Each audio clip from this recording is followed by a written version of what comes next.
What's up, Summoners, Tumblr, and YouTube? I am Be More Creative, and I am back again with this guide to Jungling for Dummies. If you have no clue what jungling is, you are the guy who disrupts other lanes, ambush enemy champions to assist your allies. I will be covering the jungle route, knowing when to gank, how to recover in gold for your team when they are losing their lanes, and how to keep it in CS when it comes to jungling, because I tend to see junglers fall behind by the 20-minute mark or higher. Alright, so the first thing you need to know is gank. Why do you gank? You gank because the enemy does a ward, they are a threat later on, they are overextended, and /or to put your ally ahead. Alright, so the second thing after that you need to know is that junglers provide global map pressure. As a jungler, you should be purchasing wards as well as to help your team and your support to be aware of where the enemy jungler may be. This will allow you to counter gank, invade, gank other lanes, or secure an objective. Alright, now the next thing you want to know is your jungle route. You must know where you plan on ganking before starting your route. Let's say you are blue side. You start blue buff and then went straight to your red. This will give you three options from here. You can either gank bot after red, gank middle after red, or do your raids and then move on to wolves. Last but not least, minion taxes. If you're gonna gank a lane and you successfully got the kill for your ally, you should tax that food for some additional gold and EXP. This will put you ahead of the jungler in levels and gold. If you take the kill, however, don't bother taxing that guy at all, or you'll put him behind for taking too much, and he's gonna start bitching at you for it, and you don't want that. Just remember, you can never say no to money as a jungler. If you see a lane that needs to be held, run there immediately, man. That's free money. Here's one of the jungle routes that is common to use. Get a smiteless leash on blue, and then head straight to red. Since I am playing Nasus this game, I need the CDR and the mana regen in order to clear my jungle easily. Remember, after blue, make sure your HP is at least close to being full. You must always think that you'll get invaded, so you'll need an HP to survive. Just like how this Vi invaded my red, but then I had more HP than her, so she had to back off. Then I was able to take my red before she even tried to steal it. Now, after you clear red, you can either choose to gank mid, gank top, or do your raids and move on to walls, but since I noticed J4 is ganking top, I had to go to top and hold that lane. Why? Because my Darius had to go back. And this put him far behind, but this would put me ahead because I was able to come to this lane and be able to tax this lane. Well, not tax it, but then I was able to hold this lane, which gave me more CS than J4, which helped me a lot later on. Alright, so now I'm going to show you guys red path. If you guys decide to go red path, get a smiteless red, and then you go straight to your blue buff. Why do you get smiteless? Because you want as much help as you can on the first buff, so you have the HP to go clear your second one. That, or you get a smiteless, and you go invade the enemy buff, and smite that one instead.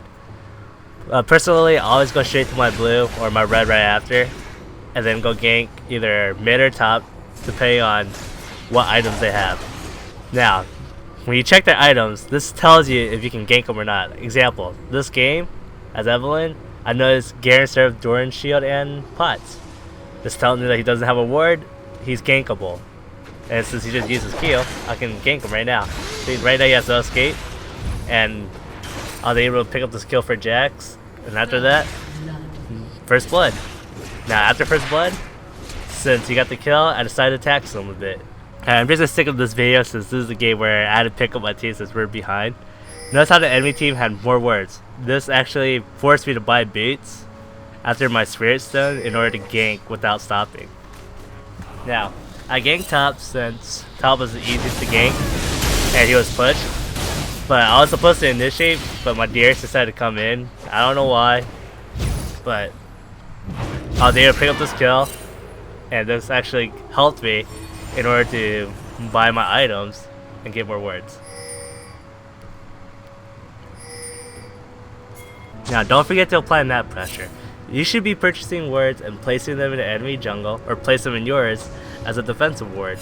Since the enemy warded everywhere, I bought boots of mobility. This gives me enough move speed to gank a lane, even running past a ward, because this gives them less time for them to run and react to me charging in. Like how I ran past Ori's ward, she had no choice but to fight Diana. She kills Diana, but then I was able to secure the kill for Diana by letting her have it through Ignite. Oh, if that lane dies, both ally and enemy, you stay in that lane to either push and tax, or you just tax it and don't push. So then, after this, I decided to go top, since I know I can go through river since it's not worded.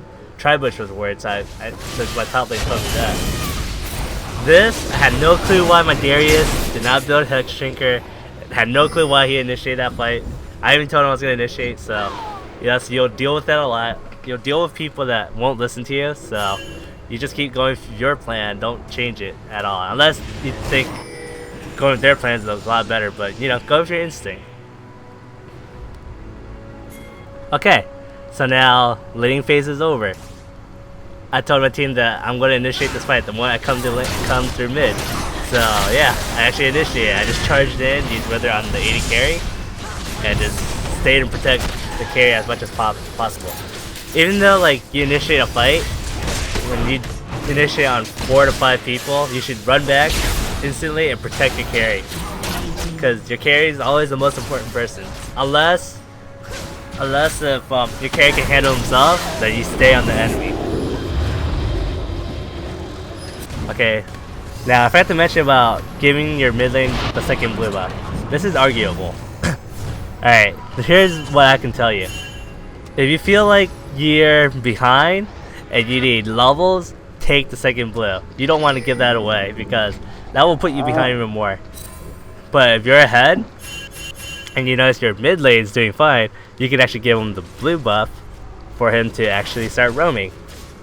But if your mid lane dies a lot, does not roam, then don't bother giving him the second blue. He'll die with it, and that's basically a waste. You lost mana regen, cooldown, and you lost good EXP for like levels.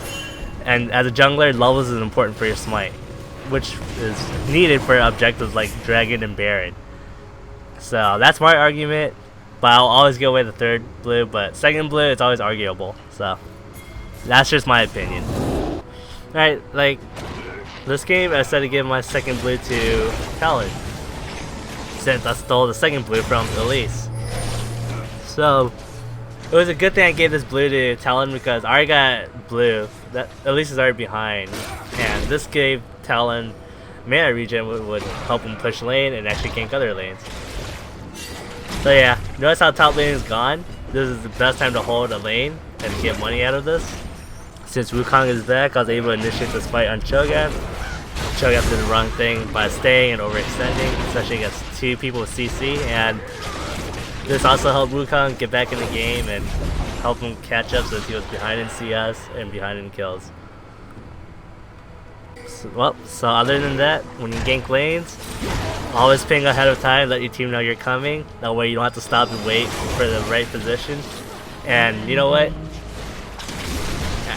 When you do that, words don't even matter. You can just run past that shit and just gank.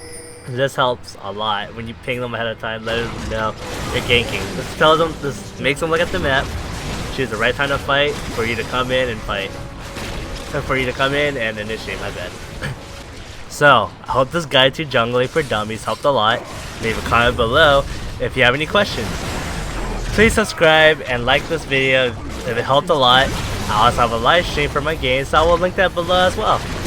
So please follow my stream. Hope you guys have a great day. And have fun stomping in solo queue. Or rank 5s, whichever. So yeah, thanks for watching and have a great day everyone. Bye bye.